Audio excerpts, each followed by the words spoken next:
പാവറട്ടി പഞ്ചായത്തിന്റെ പുതിയ ഭരണസമിതിയുടെ പ്രഥമ budget vice president Ramsiya Mujeeb അവതരിപ്പിച്ചു.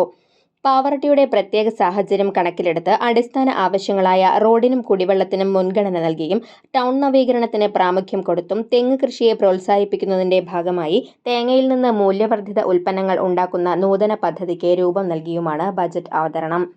ഗ്രാമപഞ്ചായത്ത് പ്രസിഡന്റ് ആൻഡോ ലിജോ യോഗത്തിൽ അധ്യക്ഷത വഹിച്ചു. റോഡുകൾക്കായി 1 കോടി രൂപയും വിവിധ കുടിവെള്ള പദ്ധതികൾക്ക് 12 ലക്ഷം രൂപയും, ടൗൺ നവീകരണത്തിന് സംസ്ഥാന ബജറ്റ് വിഹിതമായി 2.5 കോടി രൂപയും, കേര പദ്ധതിക്ക് 18 ലക്ഷം രൂപയും വകയിരുത്തിയിട്ടുണ്ട്. ഡയാലിസിസ് രോഗികൾക്ക് സഹായം നൽകുന്നതിന് 12 ലക്ഷം രൂപയും, കളിസ്ഥലത്തിന് ബ്ലോക്ക് വിഹിതമായി 13 ലക്ഷം രൂപയും, ക്രിമിറ്റോറിയത്തിന് 10 ലക്ഷവും, ഹെൽത്ത് സബ് സെന്റർ നവീകരണത്തിന് 5 ലക്ഷവും, അംഗൻവാടി നവീകരണത്തിന് 8 ലക്ഷം രൂപയും, പകൽ വീടിന് 5 ലക്ഷവും, ഗ്രാമങ്ങളിൽ വെളിച്ചം വിതറുന്ന നിലാപ്രഭ പദ്ധതിക്ക് 3 ലക്ഷം രൂപയും, PHCയിൽ ഈവനിംഗ് OP തുടങ്ങുന്നതിന് 1 കോടി രൂപയും മാറ്റിവെച്ചിട്ടുണ്ട്.